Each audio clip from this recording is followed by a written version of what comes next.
এই ভূখণ্ডের যেই লড়াইয়ের ইতিহাস রয়েছে, লড়াইয়ের যে ইতিহাস রয়েছে 47 সাল থেকে 71 সাল 71 সাল এবং পরবর্তীতে 24 সাল, সেই সকল লড়াইকে আমরা শ্রদ্ধার সাথে স্মরণ করে আমরা আমাদের কার্যক্রম করছি। ধন্যবাদ সবাইকে। লাস্ট একটা প্রশ্ন, সেটা হচ্ছে আপনারা যখন এই গণপরিষদ নির্বাচনের কথা বলছেন, কালকে প্রধান উপদেষ্টা দেখলাম ইউরোপীয় কমিশনের জন্য ডিসেম্বরের মধ্যেই হচ্ছে জাতীয় নির্বাচন।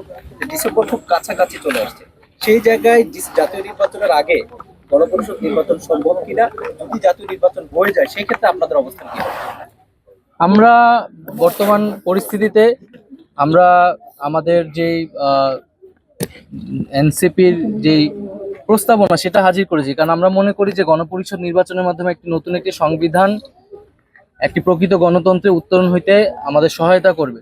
সেই জায়গায় আমাদের দাবি তো আমরা বলেছি যে সামনের যে জাতীয় নির্বাচন সেটি গণপরিষদ নির্বাচন এবং একই সাথে সংসদ নির্বাচন আকারে করা যেতে পারে, সেই দাবিটাই আমরা জানাচ্ছি। এবং এই দাবির এটার ফলেই কেবলমাত্র আমাদের যেই পুরানো শাসন কাঠামো এবং সংবিধান সেটি পরিবর্তন করে আমরা নতুন বাংলাদেশ বিনির্মাণ করতে পারি।